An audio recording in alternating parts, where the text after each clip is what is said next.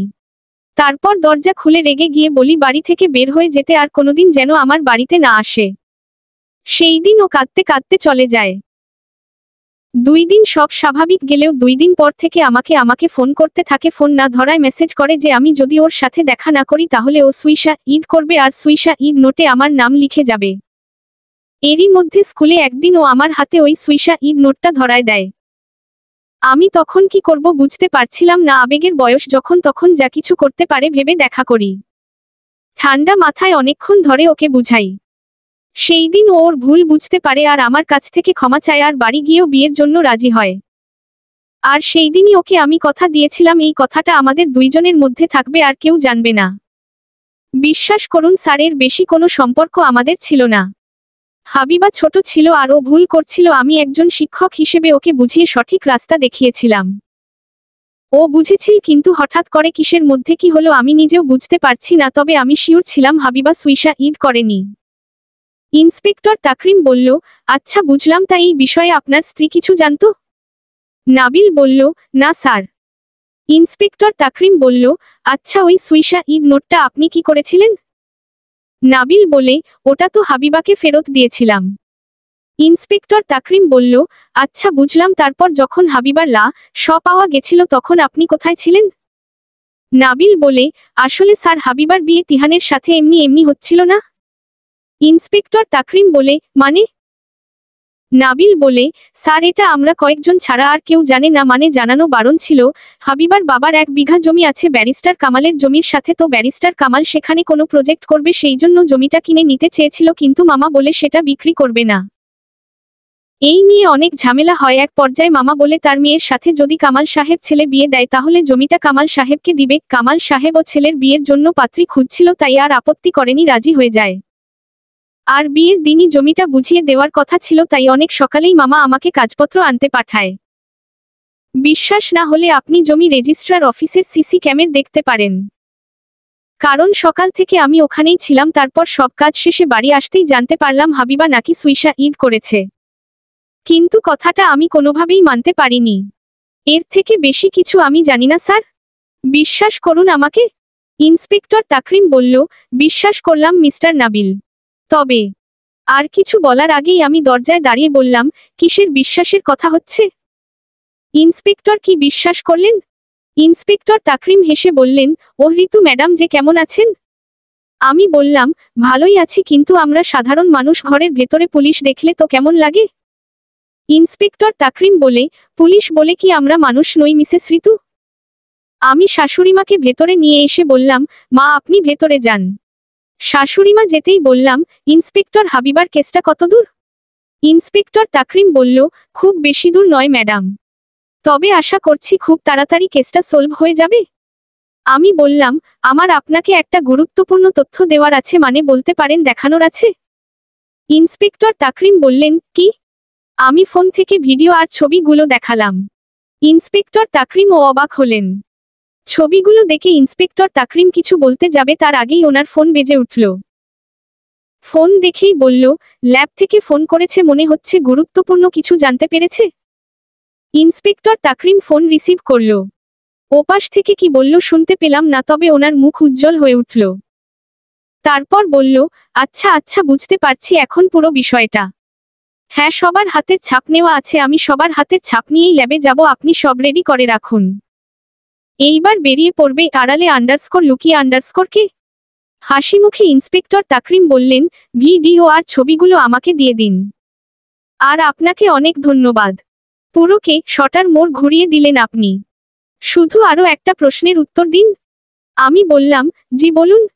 Inspector Takrim বলল, হাবিবাকে সেই দিন কে সাজিয়েছিল? আমি বললাম, তিহানের ভাবি মীরা নিজ হাতে হাবিবাকে সাজিয়েছিল। ইন্সপেক্টর তাকরিম বলল, আচ্ছা, ধন্যবাদ আপনাকে ম্যাডাম।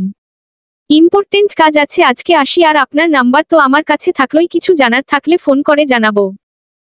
আমি বললাম, অবশ্যই। ইন্সপেক্টর তাকরিম চলে গেল। উনি চলে যেতেই আমি নাবিলকে শক্ত করে জড়িয়ে ধরলাম, তারপর বললাম, আমাকে ক্ষমা করে দাও নাবিল। আমি কিছুদিন ধরে তোমাকে ভুল বুঝেছিলাম। নাবিল বলে, তার মানে তুমি সবটা শুনেছ? আমি বললাম, হ্যাঁ নাবিল, শুনেছি আর নিজের ভুলটাও বুঝতে পেরেছি। আমি সত্যি ভাগ্যবতী যে তোমার মতো স্বামী পেয়েছি। নাবিলও আমাকে শক্ত করে জড়িয়ে ধরে কপালে চুমু দিয়ে বলল, আমিও ভাগ্যবান যে তোমার মতো বউ পেয়েছি। I love you Ritu. I love you so much. আমিও হেসে উঠে বললাম, আই লাভ ইউ টু। সকাল সকাল 9টার মধ্যে ইন্সপেক্টর তাকরিম সবাইকে থানায় আসতে বলেছে। তাই সকাল বেলা নাস্তা শেষে আমি আর নাবিল বেরিয়ে পড়লাম থানার উদ্দেশ্যে। থানায় গিয়ে দেখি মামা, মামি, বাবা, মা, নানা, হাবিব আর সামিয়া সবাই চলে এসেছে। আমরা গিয়ে ওদের সাথে কথা বলতে লাগলাম। কিছুক্ষণ পরই কামাল সাহেব, তিহান আর মীরা আসলো। তিহান আর মীরাকে দেখেই আমার ঘৃণা লাগলো। ওদের দিকে আর তাকালাম না। একটু পর ইন্সপেক্টর তাকরিম আসলো। ইন্সপেক্টর তাকরিম আসতেই কামাল সাহেব বললেন, কি ব্যাপার ইন্সপেক্টর? আমাদের কেন এখন থানায় ডেকেছেন? তাও এতক্ষণ ধরে বসিয়ে রেখেছেন? আমি বুঝছি না আমাদের সময়ের কি দাম নেই? ইন্সপেক্টর তাকরিম মুচকি হেসে বললেন, দেখুন স্যার, আপনি শান্ত হন। আপনি একজন আইনের লোক, আপনার তো বোঝা উচিত বিনা কারণে কখনো কাউকে থানায় ডাকা হয় না। এসেছেন, একটু ওয়েট করেন, সব জানতে পারবেন। কথা শেষ করে ইন্সপেক্টর তাকরিম আলমারি থেকে কয়েকটা ফাইল বের করলেন, তারপর বললেন, জানেন 5 বছর ধরে পুলিশের চাকরি করছি। খুব খারাপির অনেক কেস দেখেছি, কিন্তু এই রকম কেস প্রথম। আমি শুধু ভাবছি, খুব এত ব্রেন যদি ভালো কাজে লাগাতো, আই থিংক লাইফে অনেক দূর যেত। তাকরিম কথা শেষ না করতেই কামাল সাহেব বললেন, ইন্সপেক্টর প্লিজ, এত ঘোরপ্যাচ ভালো লাগছে না, প্লিজ বলুন খুবনিকে। ইন্সপেক্টর তাকরিম বললেন, বলবো তো স্যার, আগে জেনে নিন কিভাবে হাবিবাকে খুব করা হয়েছে। আপনাদের আগেই বলেছিলাম হাবিবাকে স দিয়ে মা রা হয়েছে, কিন্তু শটা ওকে খাওয়ানো হয়নি, আবার ইনজেক্টও করা হয়নি। তাহলে প্রশ্ন হলো, শটা হাবিবার শরীরে গেল কিভাবে? খুব বুদ্ধিমতী, তাই খুবই ইউনিক উপায়ে কাজ করেছে। এখন তো শীতকাল। আচ্ছা মিস্টার হালিম আর মিসেস সালমা, হাবিবার বাবা মায়ের নাম, আপনার মেয়ের পায়ের গোড়ালি তো ফেটে যেত শীতে, তাই না? মামি বলল, হ্যাঁ। ইন্সপেক্টর তাকরিম বলেন, হ্যাঁ। ফাটাও বেশি বাড়াবাড়ি ছিল, মানে রীতিমতো রক্ত বের হতো।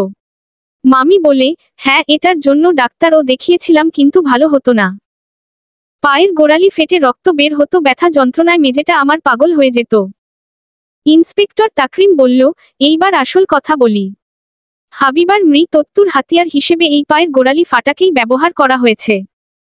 নাবিল বলে, মানে কিভাবে ইন্সপেক্টর? ইন্সপেক্টর তাকরিম বলে, আমি আগেই বলেছিলাম হাবিবার রক্তে সাপের স পাওয়া গেছে, আর শটা আলতার সাথে মিশিয়ে এই ফাটা দিয়ে দেওয়া হয়েছে। যেহেতু হাবিবার গোড়ালি ফেটে রক্ত বের হয়, একসময় সেটা রক্তের সাথে মিশে পুরো শরীরে পৌঁছে যায়। আচ্ছা, সেই দিন হাবিবাকে সাজানোর দায়িত্বে ছিলেন তো মিসেস মীরা, তাই না?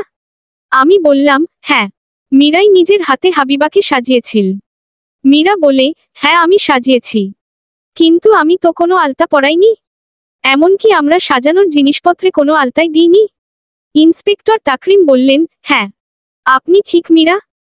সাধারণত আমাদের মুসলিম বিয়েতে বউকে আলতা পরানো হয় না, তাই দেওয়াও হয় না, কিন্তু হাবিবার পা ভর্তি আলতা ছিল। মনে হচ্ছিল আগের দিন থেকে একটু পরপরই আলতা দেওয়া হচ্ছিল।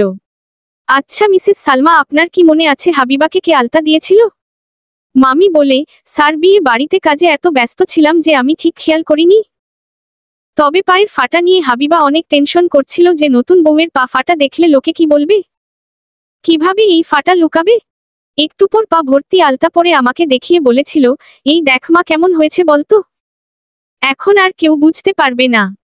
কিন্তু আমি জানি না কোথায় পেল এই আলতা। মামি কথা শেষ করতেই বললাম, মামি তুমি জানো না, কিন্তু আমি জানি। ইন্সপেক্টর তাকরিম বলল, বলুন তাহলে মিসেস ঋতু। আমি বললাম, সামিয়া। হ্যাঁ, আমি একদম ঠিক বলছি। হাবিবা খুবই টেনশন করছিল এটা নিয়ে, আর তখন সামিয়াই হাবিবাকে বলে পা ভর্তি করে আলতা দিতে, তাহলে কেউ আর গোড়ালি ফাটা দেখতে পাবে না। এমনকি ওর বাড়ি থেকে আলতা নিয়ে এসে লাগিয়ে দিয়েছিল। আর হাবিবাকে বলেছিল একটু পরপর আলতা লাগাতে, যেন ফাটা বোঝা না যায়। আমি বেশ কয়েকবার দেখেছি হাবিবাকে আলতা দিতে, কিন্তু তখন তো বুঝিনি বিষয়টা।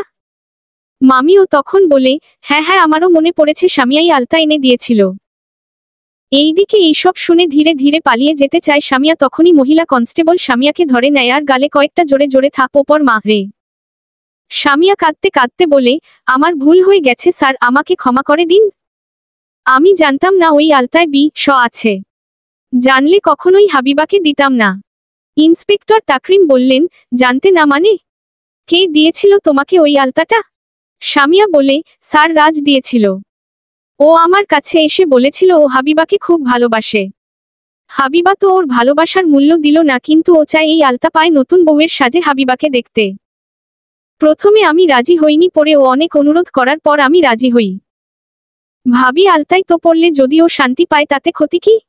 বিশ্বাস করুন স্যার, আমি জানতাম না এটাতে ষ আছে। যদি জানতাম কখনোই হাবিবাকে পড়তে দিতাম না। প্লিজ আমাকে ক্ষমা করে দিন। ইন্সপেক্টর তাকরিম বলে, ক্ষমা করার আমি কেউ নই সামিয়া। আদালতে কেসটা উঠবে, এরপর যা বিচার করার আদালত করবে। আর রাজও বাঁচতে পারবে না। সেই দিন আমি ওর সাথে কথা বলার পরপরই এলাকা থেকে পালিয়েছে।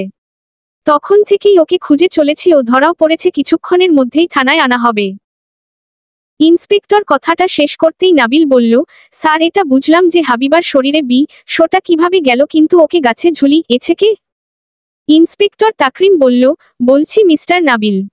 এই বলেই ইন্সপেক্টর তাকরিম মনিটরে একটা ভিডিও ছাড়ে। তারপর বলে, দেখুন যখন তিহানকে কবুল বলানো হচ্ছিল তখনকার ভিডিও। এইখানে সবাইকে দেখা গেলেও দুইজন মিসিং। আমি ভালো করে খেয়াল করে দেখলাম, তারপর বললাম, হ্যাঁ মীরা আর হাবিব ওরা তো নেই। কিন্তু আমার স্পষ্ট মনে আছে হাবিবার কাছ থেকে যাওয়ার সময় আমাদের সাথে মীরা আর হাবিব দুইজনেই ছিল। কিন্তু পরে এত ভিড়ের মধ্যে আর খেয়াল করিনি। ইন্সপেক্টর তাকরিম বলে, হ্যাঁ মিসেস ঋতু ঠিক বলেছেন। হাবিব আর মীরা নেই, তাহলে ওরা কোথায়? তার উত্তরটা হাবিব আর মীরাই দিক। হাবিব, আগে বলো কোথায় ছিলে তুমি? হাবিব বলে, কোথায় যাব? বাড়িতে এত কাজ ছিল, নিশ্চয়ই কিছু করছিলাম। ইন্সপেক্টর তাকরিম হাবিবের দিকে এগিয়ে যায় আর বলে, তাই নাকি? কি কাজ করছিলে শুনি, যে মনে পড়ছে না? দেখি আমার কাছে এসো, দেখি তোমাকে মনে করাতে পারি নাকি। ইন্সপেক্টর তাকরিমকে এগোনো দেখেই হাবিব ভয় পেয়ে কেঁদে উঠে বলে, স্যার বিশ্বাস করুন আমি কিছু করিনি। আমি তো শুধু ওকে সাহায্য করেছিলাম। ইন্সপেক্টর তাকরিম বলে, সাহায্য করেছিলে মানে? পুরোটা ক্লিয়ার করে বলো। হাবিব চোখ মুছে বলে, আসলে সেই দিন বিয়েতে বরযাত্রী আসার পর তিহান ভাইয়া ওয়াশরুমে যেতে চাইলো, আমি ওনাকে ওয়াশরুমে রেখে একটা কাজে চলে আসি। কিছুক্ষণ পর ওয়াশরুমের কাছে গিয়ে শুনতে পাই তিহান ভাই আর তিহানে ভাইয়ের ভাবি মীরা কথা বলছে। মীরা তিহানকে বলছে, শুনো তিহান, বিয়েটা করছো করো, কিন্তু মনে রেখো আমি সুযোগ পেলে তোমার বউকে ছাড়বো না, একেবারে মেরেই দিব। আর তিহান বলে, তুমি এত চিন্তা করছো কেন মীরা? ওকে তো আমি জমিটার জন্যই বিয়ে করছি। জমি নেওয়া হোক, তারপরেই যেভাবে হোক কোনো একটা অপবাদ দিয়ে তাড়িয়ে দিব। ওদের কথোপকথন শুনে আমি ঘাবড়ে যাই। কি করব ভেবে পাই না। এইদিকে কিছুক্ষণ পরেই বিয়ে, তাই কোনো উপায় না পেয়ে হাবিবাকে সবটা জানাই। তারপর দুইজনে সিদ্ধান্ত নিয়ে আপাতত বিয়েটা ভাঙতে হবে। বিয়ে ভেঙে যাবার পর পরে সবটা দুইজনে যেভাবে হোক সামলে নেওয়া যাবে। তাই তখনই হাবিবাকে নিয়ে পেছনের বাগানে পৌঁছে দিই আর আমার এক বন্ধুর বাড়িতে যেতে বলি। ওকে বাগান পর্যন্ত রেখে আমি আবার বাড়ি ফিরে আসি। একটু পর যখন জানাজানি হয়ে যায় হাবিবা ঘরে নেই, তখন সবার সাথে আমিও খুঁজতে থাকি। খুঁজতে খুঁজতে বাগানে এসে দেখি ও গাছের সাথে ঝুলছে। আমি কিছু বুঝে উঠতে পারি না। দৌড়ে বাড়িতে গিয়ে সবাইকে জানিয়ে দিই। এই সত্যিটা অনেকবার সবাইকে জানাতে চেয়েছি, কিন্তু ভয় পেয়ে গেছিলাম যে আমার দোষ হবে, তাই জানাইনি। হাবিবের কথা শুনে উপস্থিত সবাই হতবাক হয়ে গেছে। আসলে একটা মেয়েকে ঘিরে এত সাসপেন্স কেউ আশা করেনি। তবে সবার থেকে বেশি মীরা ঘাবড়ে গেছে। কিন্তু তিহান হাবিবের উপর চিৎকার করে উঠে বলে, এও শয়তান ছেলে, কি বলছোটা কি তুমি? তুমি আমাদের নামে দুর্নাম রটাচ্ছ। তুমিই করেছো সবকিছু, আর এখন আমাদের ফাঁসাচ্ছ। তিহান হাবিবের দিকে তেড়ে আসলে ইন্সপেক্টর তাকরিম তিহানকে বলে, শান্ত হন মিস্টার তিহান। কে কাকে ফাঁসাচ্ছে এক্ষুনি জানা যাবে। এটা বলেই মনিটরে আরও একটা ভিডিও চালু করে। সেখানে দেখা যায় মীরা আর তিহান একে অপরের খুব কাছাকাছি দাঁড়িয়ে আছে আর নিজের মুখে বলছে ওদের সম্পর্কের কথা। ভিডিওটা দেখে চেয়ারে ধপ করে বসে পড়ে কামাল সাহেব। মীরা দৌড়ে শ্বশুরের কাছে গিয়ে বলে, বাবা আমার কথা একটাবার শুনুন। মীরা এটা বলতেই ঠাস করে মারে মীরাকে। তারপর তিহানের কলার চেপে ধরে বলে, ছি তিহান ছি, তোমাদের আমি বিশ্বাস করেছিলাম, আর আমার বিশ্বাসের এই মর্যাদা দিলে। আমার অসুস্থ ছেলেটাকে দিনের পর দিন ঠকালে। কখনো ক্ষমা করব না তোমাদের, কখনো না। ইন্সপেক্টর তাকরিম বললেন, এখনো অনেক কিছু বাকি আছে স্যার। আপনার ছেলে বৌমার আরও কীর্তি বাকি আছে। কি মিসেস মীরা, আপনি বলবেন না আমাদের ব্যবস্থা নিতে হবে? কনস্টেবল মঞ্জু, মীরা ম্যাডামের মুখ খোলানোর ব্যবস্থা করুন। ইন্সপেক্টর তাকরিম কথাটা বলতেই কনস্টেবল মঞ্জু এসে মীরাকে পাশের ঘরে নিয়ে যায়। তারপর উত্তম মধ্যম দিতে দিতে এই ঘরে নিয়ে আসে। ইন্সপেক্টর তাকরিম হেসে বলে, মঞ্জু বলতে রাজি হয়েছে না? মঞ্জু বলে, হবে না মানে স্যার? এই বল সব। ইন্সপেক্টর তাকরিম বলে, কি হলো ম্যাডাম মীরা বলুন। মীরা কাঁদতে কাঁদতে বলে, বলছি, সেই দিন বিয়ে পড়ানোর সময় খেয়াল করি হাবিব হাবিবাকে নিয়ে পেছনে দিক দিয়ে বের হয়ে যাচ্ছে। আমিও ওদের পেছনে পেছনে যাই। তারপর হাবিব হাবিবাকে রেখে চলে। আসলে আমি হাবিবাকে ধরে বলি, কোথায় যাচ্ছ? হাবিবা বলে, সেটা তোমার না জানলেও চলবে। ছাড়ো আমাকে। তোমার মতো নষ্টা মেয়ের সাথে আমি কথা বলতে চাই না। থাকো তুমি তোমার নষ্ট দেবরের সাথে, কিন্তু আমি আমার জীবনটা নষ্ট করব না। হাবিবার এইসব কথায় আমি ভয় পেয়ে যাই। ওর সাথে এক পর্যায়ে হাতাহাতি শুরু হয়। আমি ওকে একটা চড় দিই, আর ও মাটিতে পড়ে যায়। ওকে ধরতে গিয়ে দেখি নিঃশ্বাস নিচ্ছে না, পালসও চলছে না। আমি ভয় পেয়ে যাই, কি করব বুঝতে পারি না। তখনই গাছের সাথে একটা দড়ি বাঁধা দেখি। আমি হাবিবাকে উঠিয়ে দড়ির সাথে ঝুলিয়ে দিই। আর আমি এসেই ওর ঘর থেকে সুইসা ঈদ নোটটা ওর ব্যাগে পেয়েছিলাম, ওটা নিজের কাছে রেখে দিয়েছিলাম, ওটা নিচে রেখে দিই। তারপর আবার বিয়েতে চলে আসি। মীরার কথাগুলো শুনে মামা মামি অস্থির হয়ে পড়ে। আসলেই মেয়েকে এইভাবে মা রার বর্ণনা শুনে কে সহ্য করতে পারে। তাই মা, বাবা, নানা, মামা, মামিকে নিয়ে চলে যায়। এইদিকে কামাল সাহেব সবকিছু শুনে মাথায় হাত দিয়ে বসে পড়ে। একটু পর উঠে বলে, ইন্সপেক্টর আপনার যা ইচ্ছা তাই করুন ওদের। আমি কেউ হই না এদের। আর তিহান, আজকের পর থেকে তোমাকে আমি তেজ্যপুত্র করলাম, আইনি ভাবেও করব। আমার বাড়িতে তোমার কোনো জায়গা নেই। কথা শেষ করেই কামাল সাহেব চলে যায়। ইন্সপেক্টর তাকরিম বলেন, মিস মীরা তো তিহান এই বিষয়ে কিছু জানে না তাই তো? মীরা বলে, হ্যাঁ, তিহান জানে না কিছু স্যার, সবটা আমি একা করেছি। এইদিকে কথা শেষ না হতেই কনস্টেবল রিফাত রাজকে নিয়ে চলে আসে। রাজকে দেখেই হাবিব রাজের কলার চেপে ধরে বলে, তোকে ছাড়বো না আমি। শয়তা ন।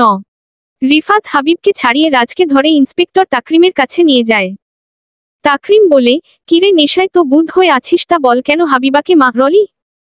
রাজ হা হা হা করে হেসে বলে, তাহলে জেনেই গেছেন সবটা? তাহলে এটা আমার থেকে জানতে হবে কেন? ইন্সপেক্টর তাকরিম রাজকে একটা র দিয়ে বলে, বলবি না আরো মা র খাবি? রাজ বলে, কি বলবো স্যার? আমি হাবিবাকে খুব ভালোবাসতাম, ওর ছোট ছোট সব কিছু জানতাম, কিন্তু ও বুঝলো না। সবার সামনে আমাকে অপমান করলো, আমার বাবাকে হেড স্যার দিয়ে অপমান করলো, তাই মেয়ে দিয়েছি। ওই বোকা সামিয়া বুঝতেও পারেনি ওর মাধ্যমে কিভাবে আমি আমার প্রতিশোধ নিলাম। রাজ কথা শেষ করতেই সামিয়া বলে, স্যার দেখুন, আমি সত্যি কিছু জানতাম না, প্লিজ আমাকে ছেড়ে দিন। ইন্সপেক্টর তাকরিম বললেন, দেখো সামিয়া, আমি সব বুঝেছি, কিন্তু এই মুহূর্তে আমার হাতে কিছু নেই, যা সিদ্ধান্ত নেবার আদালত নিবে। মঞ্জু, সামিয়া আর মীরাকে নিয়ে যাও আর লোকাবে রাখো। রিফাত রাজকেও নিয়ে যাও, কালকেই কোর্টে তোলা হবে ওদের।